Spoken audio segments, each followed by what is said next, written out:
치매에 걸린 남편. 제가 집을 비우자마자 치매가 치료됐습니다. 있던 병이 사라져 버렸어요. 갑작스런 남편의 치매에 병수발로 하루하루가 버거웠습니다. 몸도 마음도 무너져 가고 있었습니다. 그래도 끝까지 돌보자 다짐했죠. 그 사람이 제 남편이니까요. 외출이라도 하려면 혹시 넘어지진 않을까 걱정돼 거실 구석에 조그만 카메라를 달았습니다. 어차피 기억 못할 테니 말은 하지 않았습니다. 그날도 장을 보러 잠시 다녀왔는데 남편 무릎에 커다란 멍이 들어 있었습니다.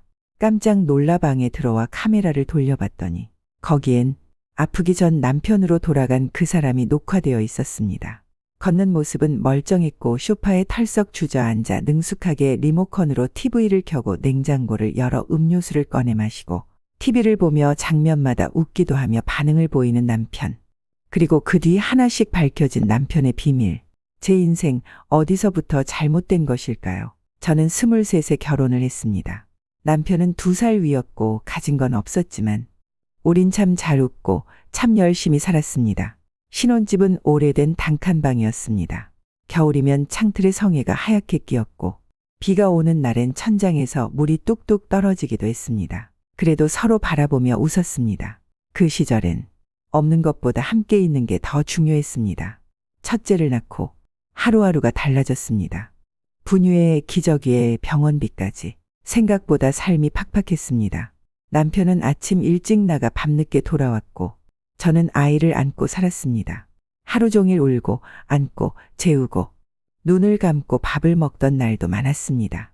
둘째가 태어났을 땐 저도 일을 시작했습니다. 애들을 어린이집에 맡기고 식당 주방에 들어가 하루 종일 설거지를 했습니다. 손이 터져서 피가 나도 그게 사는 거라 생각하며 버텼습니다. 두 아이는 다행히 잘 자라주었습니다. 초등학교, 중학교, 고등학교, 입학식, 졸업식마다 빠진 적 없었습니다. 매번 김밥을 싸서 운동회에 갔고 성적표를 받아오면 같이 웃고 같이 울었습니다. 아이들이 대학에 가고 첫 직장을 얻고 결혼을 했을 땐 이제야 우리가 조금 여유를 찾았구나 싶었습니다. 남편은 퇴직을 하고 저는 일손을 놓고 조용한 집안에서 TV 소리만 들리는 날이 많아졌습니다. 이젠 서로 말하지 않아도 알 수 있는 사이. 그렇게 우리는 조용하지만 평탄한 노년을 맞이하고 있었습니다. 그랬습니다. 그랬던 우리가 어느 날부터 달라지기 시작했습니다. 그렇게 평탄한 날들이 이어졌습니다. 하루가 다르게 변해가는 계절 속에서 우린 아주 평범한 노년을 살아가고 있었습니다. 남편은 새벽이면 아파트 단지를 한 바퀴 걷고 돌아와선 따뜻한 커피를 내려 마셨습니다. 전날 뉴스 이야기를 하며 아침을 먹고 늦은 오후엔 같이 장을 보러 마트를 가곤 했습니다. 가끔은 서로 말없이 앉아 창밖을 보았습니다. 소리 없는 TV 소리에 서로 졸기도 했고 누가 먼저랄 것도 없이 불을 끄고 잠자리에 들었습니다. 그런데 언젠가부터 남편이 조금씩 달라졌습니다. 처음엔 물건을 찾지 못하는 게 잦아졌습니다. 신발장에 분명 넣어둔 우산을 없는 줄 알고 한참을 찾더니 나중엔 그걸 들고 다시 찾고 있었습니다. 장바구니를 들고 나갔다가 정작 장은 보지 않고 돌아오기도 했습니다. 현관 앞에서 벨을 누르며 이 집이 맞냐고 묻는 날도 있었습니다. 저는 그때까지만 해도 나이 들면 다들 그렇다 생각했습니다. 건망증은 누구나 생기고 가끔 정신이 흐려지는 날도 있는 거라며 스스로를 타일렀습니다. 그러다 하루는 저를 보고 누구세요? 라고 했습니다. 그 순간 심장이 쿵 하고 내려앉았습니다. 웃자고 하는 농담이겠거니 했는데 그 사람의 눈은 웃고 있지 않았습니다. 몇 초를 멍하니 쳐다보다 제 이름을 떠올린 남편은 자기 스스로 놀란 듯 고개를 숙였습니다. 그 모습을 보고 저는 아무 말도 할 수 없었습니다. 그날 밤 잠든 남편 옆에서 한참을 울었습니다. 다음 날 바로 병원에 갔습니다. 기억력 검사를 받고 피검사와 뇌 검사를 했습니다. 며칠 뒤 의사 선생님이 조심스럽게 말했습니다.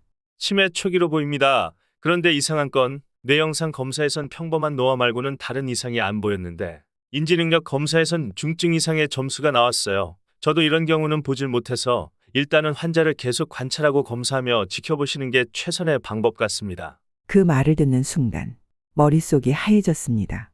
저 사람을 잃을 수도 있다는 두려움이 서서히 밀려왔습니다.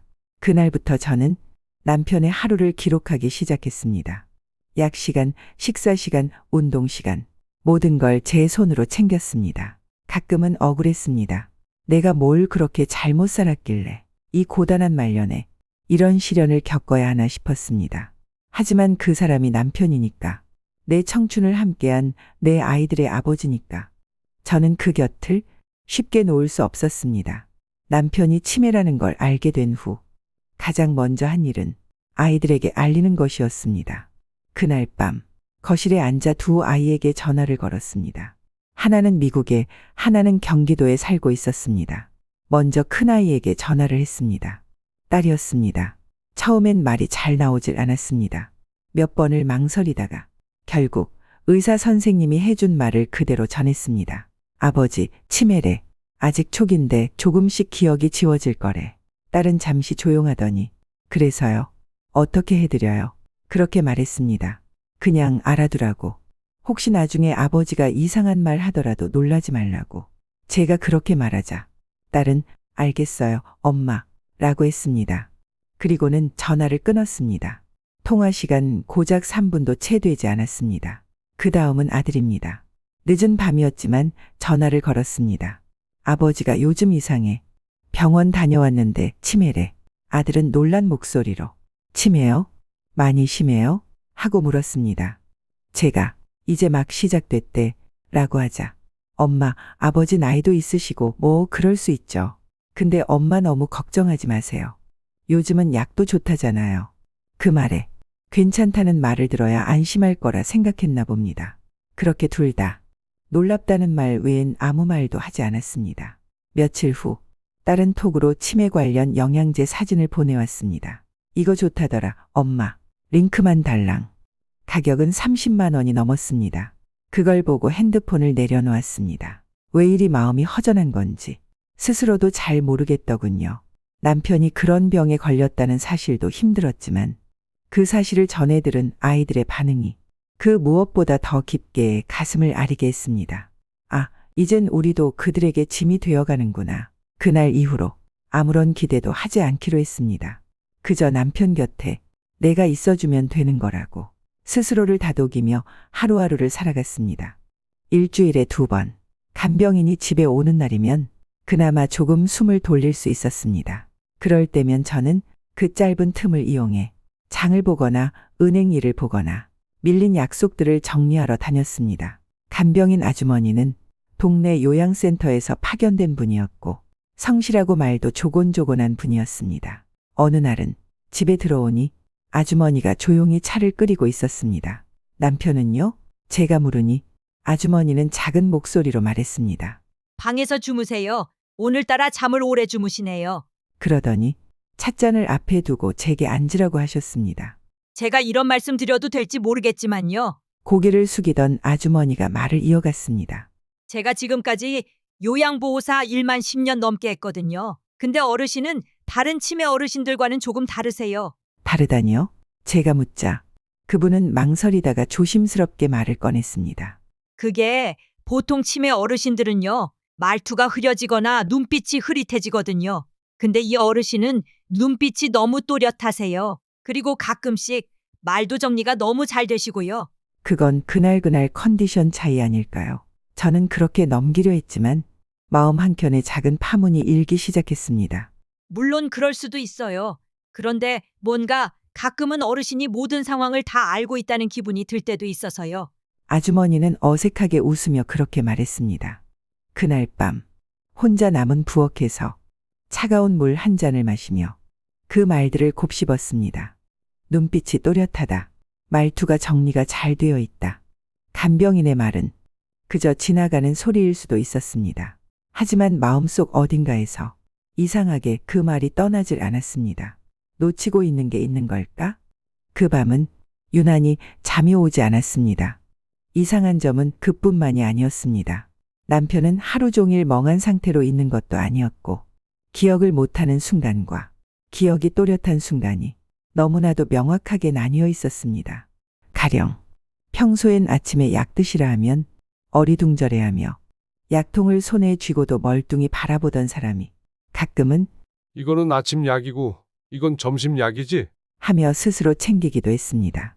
그럴 때마다 오늘은 상태가 좀 괜찮은가 보다 생각했지만 이상하게도 저와 대화를 하다가 조금만 깊은 이야기가 나올라 치면 예를 들어 당신 요즘 왜 이렇게 말을 안 해? 기억이 안 나는 건 진짜야. 그런 얘기만 꺼내면 갑자기 남편의 눈빛이 휙 바뀌었습니다. 멍해지고 입술이 덜덜 떨리고 그러다 아무 말 없이 고개를 숙였습니다. 그때마다 저는 속으로 되뇌었습니다. 또 저렇네. 그러다 또 어느 날은 아주 사소한 절대 기억 못할 것 같은 일, 예전 친구 이름이나 10년 전 가족 모임 얘기, 그런 걸 또렷하게 꺼내기도 했습니다. 그때 지훈이 생일 때 형님이 수박 들고 오셨잖아. 그 수박이 터져서 당신 속상했잖아. 하고 말하던 그날 밤, 제 심장은 순간 멎는 줄 알았습니다. 그건 내가 며칠 전에 한 말이었습니다. 아무도 없는 부엌에서 혼잣말처럼 중얼거렸던 얘기였는데, 이건 대체 뭐지? 그런 일들이 한두 번이 아니었습니다. 마치 자기가 기억하고 싶을 때는 기억하고 피하고 싶은 얘기에는 갑자기 기억을 잃은 사람처럼 굴었습니다. 그럴 때면 정말이지 내가 지금 병을 앓는 남편을 두고 있는 건지 아니면 정신이 또렷한 사람과 이상한 심리 게임을 하고 있는 건지 헷갈리기 시작했습니다. 하지만 그런 생각을 소리 내 말하지는 못했습니다. 혹시나 내가 너무 예민한 걸까? 혹시 정말 병이 더 심해져서 내가 괜한 오해를 하는 건 아닐까? 스스로에게 수백 번도 넘게 물었습니다. 그렇게 의심과 자책 사이에서 하루하루를 보내고 있었습니다. 남편은 원래도 몸을 잘 다치는 사람이었습니다. 문지방에 발을 3개 부딪혀 발톱이 빠진 적도 있었고 욕실 문을 급하게 닫다가 손가락이 끼어 피가 철철 나기도 했습니다. 그럴 때마다 제 가슴이 철렁했지만 그 사람은 늘 괜찮아. 이 정도는 하며 웃어넘겼습니다. 하지만 치매 진단을 받고 난 후부터는 그런 일 하나하나가 너무 크게 느껴졌습니다. 혹여 넘어져 다치면 어쩌나, 뜨거운 물이라도 쏟으면 어쩌나, 하루 종일 그런 걱정들로 제 머릿속은 복잡했습니다. 게다가 간병인이 오는 날이 일주일에 2번뿐이었기에 그 외의 날엔 저 혼자 남편을 돌봐야 했습니다. 그런데 사람이 살다 보면 잠깐이라도 집을 비워야 할 일이 생기지 않습니까? 장도 봐야 하고 약도 타러 가야 하고 가스 검침이나 관리실 볼 일도 보고 와야 했습니다. 그럴 때마다 불안했습니다. 남편 혼자 두고 문을 나서는 그 짧은 시간조차 머릿속엔 온갖 나쁜 상상이 맴돌았습니다. 그러다 하루는 간병인과 이런저런 이야기를 하던 중 제가 무심결에 말했습니다. 혹시 다른 집은 어떻게 해요? 혼자 두는 시간이 생기면 불안해서. 그랬더니 간병인 아주머니가 말했습니다. 사모님, 요즘은 다 카메라 설치하세요. 요즘 치매 환자 집은 거의 기본이에요. 모르시면 제가 잘 아는 업체 하나 소개해 드릴까요? 그 말에 저는 무릎을 탁 쳤습니다. 아, 그럼 좀 소개해 주세요. 불안해서 정말 못 살겠어요. 그날 저녁 간병인이 알려준 곳으로 전화를 걸었습니다. 전화 속 기사님은 친절했고 집 구조나 원하는 위치 등을 묻더니 설치에 하루면 충분하다고 했습니다. 설치 날짜는 남편과 병원 가는 날로 정했습니다. 그날 저는 간병인 아주머니에게 전화를 걸어 부탁했습니다. 내일 병원 좀 다녀올 텐데 그때 기사님 오면 좀만 집에 있어 주실래요? 물론이죠, 어머님. 걱정 마세요. 그렇게 남편과 병원에 다녀오는 사이 거실 천장과 안방 구석에 작고 눈에 잘 띄지 않는 카메라 2대가 설치됐습니다. 그날 밤 저는 처음으로 조금이나마 마음이 놓였습니다. 그래, 이젠 혹시 무슨 일이 생기더라도 내가 바로 확인할 수 있으니까. 그렇게 생각하며 며칠 만에 조금 편안한 마음으로 잠이 들었습니다. 그날도 간병인이 안 오는 날이었습니다. 저녁엔 남편이 좋아하는 불고기를 해주려고 냉장고를 열어봤는데 양파가 하나도 없더군요.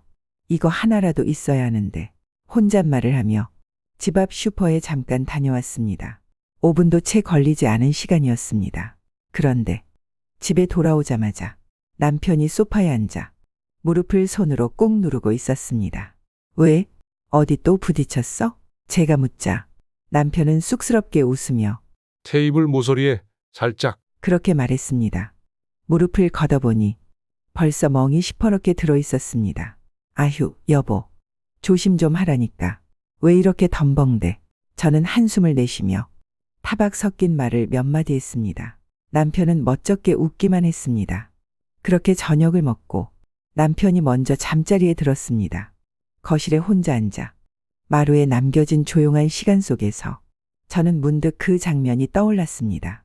내가 슈퍼 다녀온 시간이 정말 몇 분도 안 됐는데 그 사이 저렇게 크게 다칠 수가 있나?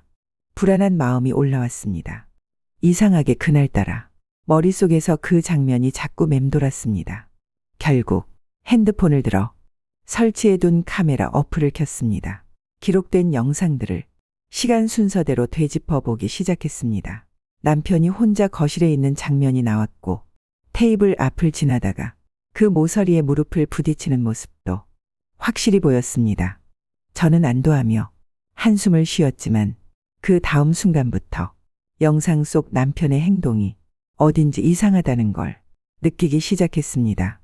처음엔 그저 혼잣말을 하며 걷는 모습이었고 테이블 앞을 지나가다 정말로 다리에 멍이 들 만큼 세게 부딪히는 장면이 잡혀 있었습니다.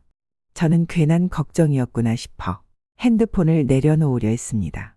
하지만 그 다음 장면에서 무언가 이상한 낌새가 느껴졌습니다. 제가 집을 나선 지 불과 몇 초도 지나지 않았을 무렵 남편은 갑자기 똑바로 허리를 펴고 천천히 고개를 들었습니다. 방금 전까지 덜덜 떨리던 손으로 안경을 벗고 티슈로 정성스럽게 닦더니 무릎을 꿇고 앉아있던 자세에서 천천히 아주 천천히 소파의 등을 기대 앉았습니다. 그리고는 정확하게 TV 쪽을 바라보며 말없이 웃었습니다. 그 미소는 멍한 기운이라고는 없이 예전 남편의 표정이었죠. 그러곤 갑자기 TV를 보며 TV 속 드라마 주인공에게 훈수를 두듯이 뭐라고 중얼거리는 모습을 보였습니다. 그렇게 중얼거리는 모습이 선명하게 녹화돼 있었습니다. 저는 숨이 턱 막혔습니다. 그 표정, 그 순간엔 확실히 제정신이었습니다. 치매 환자 특유의 멍한 눈빛도 없었고 모든 게 너무나 자연스러웠습니다. 하지만 그로부터 몇 분 뒤 현관문이 열리자마자 남편은 다시 무릎을 문지르며 고개를 떨군 채 부딪혔어. 아파. 멍한 표정으로 웅얼대는 모습으로 돌아갔습니다. 저는 핸드폰을 든 채 한참을 움직이지 못했습니다. 머릿속이 복잡해졌습니다. 이게 뭘까? 너무나 선명한 그 장면이 계속해서 머릿속에 맴돌았습니다. 그날 밤 잠을 이루지 못한 저는 다음 날 한 가지 결심을 했습니다. 조금만 더 확실한 걸 보고 싶어. 그래서 저는 일부러 남편에게 얘기하고 집을 좀 더 오래 비워보기로 했습니다. 그날 아침 저는 일부러 남편에게 말을 했습니다. 1시간 정도만 다녀올게요. 슈퍼랑 약국 좀 들러야 해서요. TV 보고 계세요. 아무것도 만지지 마시고요. 남편은 천천히 고개를 끄덕이며 익숙한 무표정으로 저를 바라봤습니다. 현관문을 닫고 엘리베이터에 오르자마자 주머니에서 핸드폰을 꺼내 어플을 켰습니다. 집안에 설치한 CCTV. 소리는 없지만 영상은 선명했습니다. 거실, 주방, 복도 모든 장면이 한눈에 들어왔습니다. 소파에 앉아있는 남편은 TV를 향해 가만히 앉아 있었습니다. 마트로 향하는 발걸음을 일부러 천천히 했습니다. 바람이 차게 불었지만 마음은 그보다 더 무거웠습니다. 핸드폰 화면을 보며 거리를 따라 걷던 중 남편이 갑자기 고개를 돌리더니 천천히 자리에서 일어섰습니다. 소파에서 벗어난 남편은 더 이상 치매 환자처럼 보이지 않았습니다. 허리도 반듯했고 걸음걸이엔 망설임이 없었습니다. 그는 천천히 안방으로 걸어 들어가더니 서랍을 열어 무언가를 꺼내기 시작했습니다. 화면 속 그의 표정은 낯설 정도로 또렷했습니다. 눈동자는 흔들리지 않았고 입술은 무언가를 중얼거리는 듯 끊임없이 움직이고 있었습니다. 소리는 들리지 않았지만 그의 입모양은 어떤 감정도 숨기지 못했습니다. 얼굴 가득 짜증과 불쾌감이 묻어나 있었습니다. 그는 서류를 펼쳐 몇 장을 넘기고 펜을 들어 뭔가를 쓰기 시작했습니다. 잠시 뒤 화면 속에서 남편이 무언가에 놀란 듯 고개를 들었습니다. 그 시선은 카메라가 설치된 방향을 정확히 바라보고 있었습니다. 저는 그 자리에서 숨이 멎는 듯한 기분이 들었습니다. 몇 초간 화면과 시선이 마주쳤습니다. 그가 입을 조금 움직였지만 소리가 없어 무슨 말을 했는지는 들을 수 없었습니다. 다만 그 눈빛은 분명히 의식하고 있다는 것을 느끼게 했습니다. 그리고 이내 남편은 무표정한 얼굴로 돌아섰고 서류를 다시 서랍에 넣고 방을 나왔습니다. TV 앞에 앉아 리모컨을 눌러 아무 일도 없었다는 듯 채널을 돌리기 시작했습니다. 저는 마트 앞 벤치에 앉아 그 장면을 바라보며 몸을 떨었습니다. 이건 실수도 착각도 아니었습니다.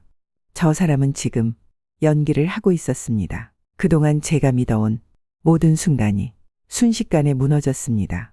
이건 그냥 치매가 아니야. 확신이 가슴 깊이 박혔습니다. 그날은 간병인이 오지 않는 날이었습니다. 남편은 아침부터 말수가 없었고 밥도 반쯤 먹다 말았습니다. 제가 말을 걸면 멍한 표정만 지어 보였고 아무런 대답도 하지 않았습니다. 오늘 미용실 예약했어. 머리가 너무 부스스해서 그냥 다녀올게. 그렇게 말하며 가방을 챙겼습니다. 집을 비운다는 말은 하지 않았습니다. 그 사람은 여전히 치매 환자였으니까요. 무슨 말을 해도 제대로 못 알아듣는다는 전제하에 저는 점점 말이 줄어들고 있었습니다. 현관을 나서며 어플을 켰습니다. 카메라는 여전히 거실 천장 모서리에 조용히 빛나고 있었고 화면 속 남편은 소파에 앉아 TV를 멍하니 바라보고 있었습니다. 하지만 5분도 지나지 않아 남편이 자리에서 벌떡 일어났습니다. 그가 서랍을 열고 무언가를 꺼내는 모습이 화면에 비쳤습니다. 낯선 작은 파우치였습니다. 그 안에서 작은 약통과 봉투가 나왔고 그는 능숙한 손놀림으로 뭔가를 챙겼습니다. 그 모습은 더 이상 치매 환자가 아니었습니다. 허둥대지도 않았고 방향 감각도 흐트러지지 않았습니다.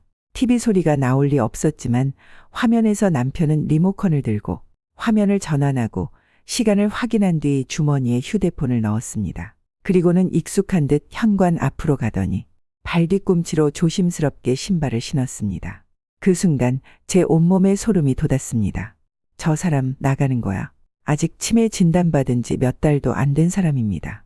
길을 잃을까봐 집을 나가는 것도 겁이 난다던 사람입니다. 그런데 지금은 조심스레 도어락을 열고 아무렇지 않게 외출을 준비하고 있었습니다. 저는 입을 틀어막았습니다. 발이 얼어붙은 것처럼 움직이지 않았고 휴대폰을 쥔 손은 떨리고 있었습니다. 남편은 그렇게 집을 나섰고 제가 지켜보는 그 화면 속에서 엘리베이터를 타고 어딘가로 사라졌습니다. 남편이 현관문을 닫고 나가자 저는 그대로 바닥에 주저앉아 휴대폰만 바라보았습니다. 그가 그렇게 멀쩡한 모습으로 집을 나선 건 처음이었습니다. 아니, 그동안은 내가 항상 옆에 있어서 그가 나가지 못했던 걸까? 그날 이후 저는 가슴속 어딘가에 이상한 불신이 자리 잡기 시작했습니다. 혹시 그 사람은 지금껏 계속 나를 속이고 있었던 건 아닐까? 잠을 설쳤습니다. 어제 본 화면이 머릿속에 계속 떠올랐습니다. 소파에서 멍하니 앉아있던 모습은 연기였습니다. 소리를 들을 수는 없었지만 그 눈빛과 행동은 너무나 정확했고 또렷했습니다. 결국 저는 결심했습니다.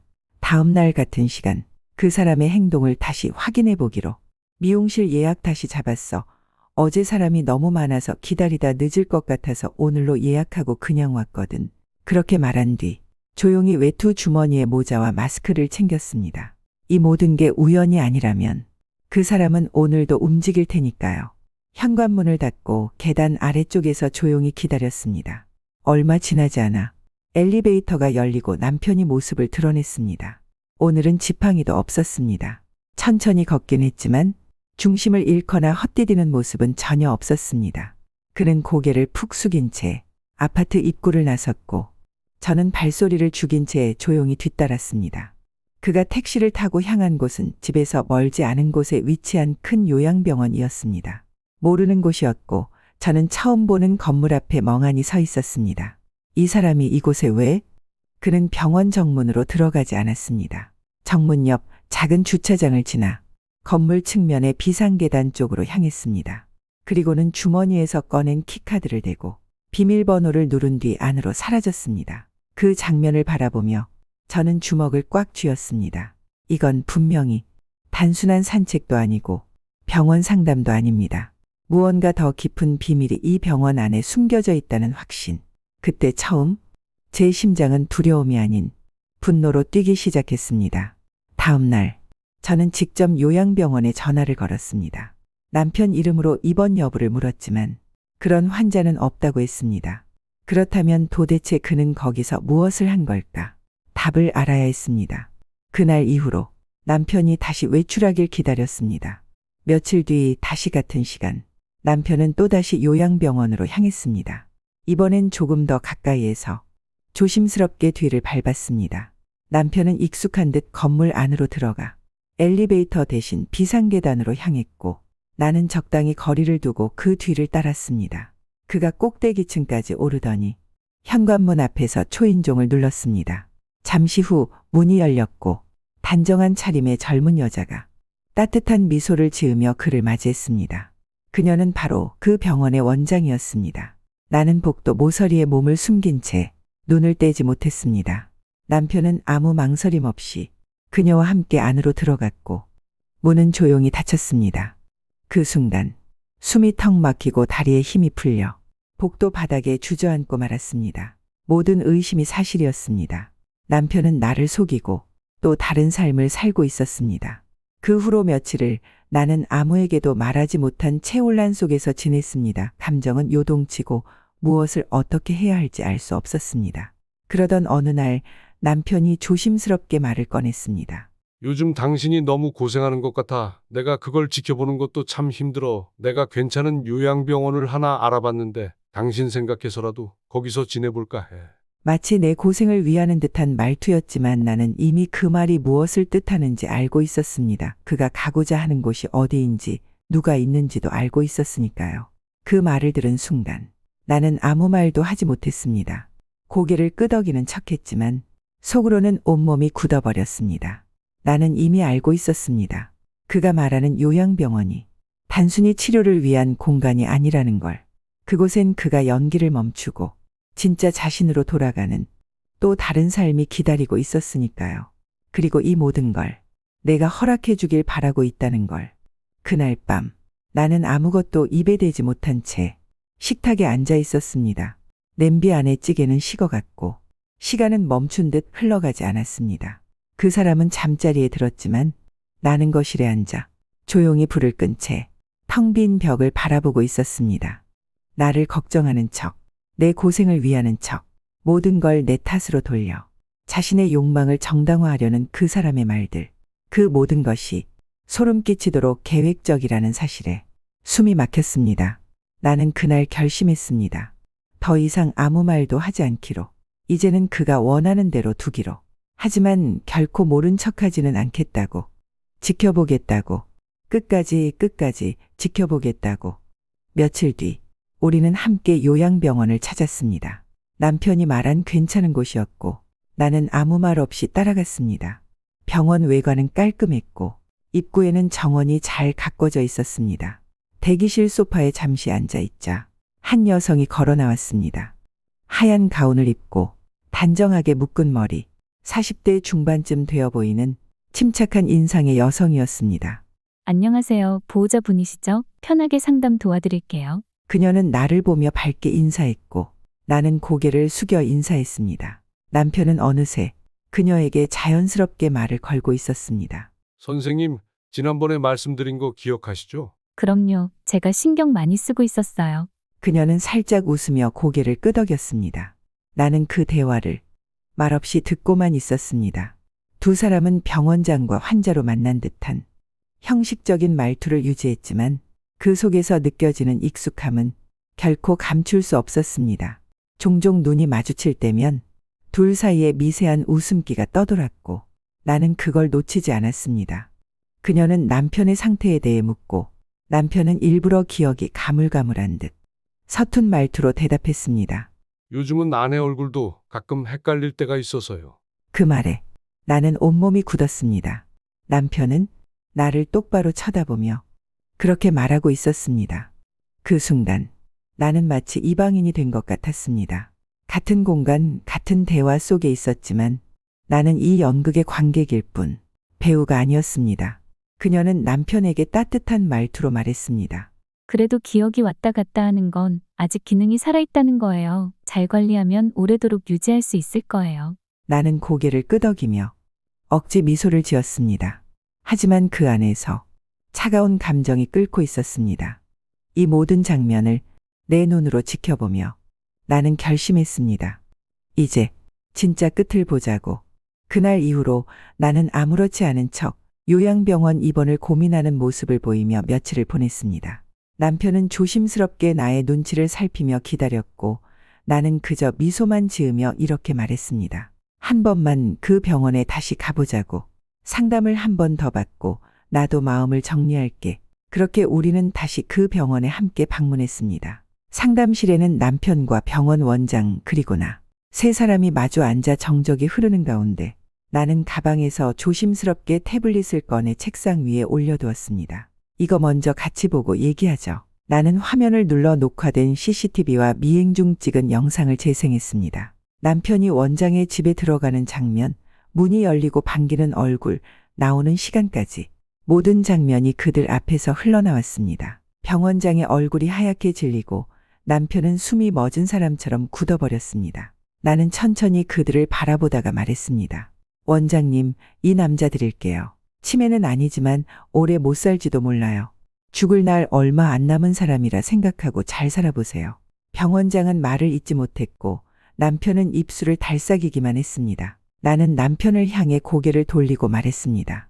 당신은 재산 다 포기하고 몸만 나가요. 집이고 통장이고 다 내 거니까 그런 줄 아세요. 혹시라도 재산 분할이니 뭐니 말 꺼내면 이 영상이 병원 앞에서 틀어지는 일이 생길지도 모르겠네요. 둘 다 변명이든 뭐든 할 생각 하지 말고 조용히 끝내요. 나는 단정히 가방을 들고 일어섰습니다. 두 사람은 마치 벽처럼 굳어 있었고 아무 말도 하지 못했습니다. 병원을 나서는 길, 차가운 바람이 불어왔지만 나는 이상하게도 가벼웠습니다. 모든 짐을 내려놓은 기분이었습니다. 집에 돌아와 현관문을 열고 들어서는 순간 조용한 거실에서 오래된 공기처럼 익숙한 냄새가 느껴졌습니다. 이제 이 집은 다시 나 혼자만의 공간이었습니다. 지금도 나는 가끔 그 병원 앞을 지나갑니다. 엘리베이터 대신 비상계단으로 올라갔던 남편의 뒷모습, 낯설지 않게 문을 열어 맞이하던 그녀의 얼굴이 한순간 스쳐 지나가기도 합니다. 하지만 몇 달을 연기까지 해가며 치매인 척 나를 속이고 그 여자를 만나 제2의 인생을 꿈꾸던 남자를 내 옆에 붙잡아 둔다고 그게 무슨 의미가 있겠습니까? 나는 분명 꼼짝없이 병간호를 하며 쓸쓸한 노년을 보내게 될 거라고만 생각했었습니다. 그런데 지금 이렇게 혼자가 되고 나니 왠지 모르게 마음이 편합니다. 홀가분하다고 해야 할까요? 비로소 내 삶을 되찾은 것 같다고 해야 할까요? 나는 오늘도 내가 직접 차린 밥을 먹고 집안을 청소하고 음악을 틀어놓고 느긋하게 책을 넘깁니다. 그 모든 평범한 일상이 그 어떤 사치보다 소중한 순간이 되었으니까요. 지금까지 제 이야기를 들어주셔서 감사합니다. 힘들지 않은 인생이 어디 있을까요? 하지만 저와 비슷한 일을 경험했거나 그렇지 않은 분들과 제 경험을 나누고 싶었습니다. 저는 지금도 하루하루 열심히 잘 살아가고 있으니 여러분의 응원 부탁드립니다. 항상 행복하고 건강하세요.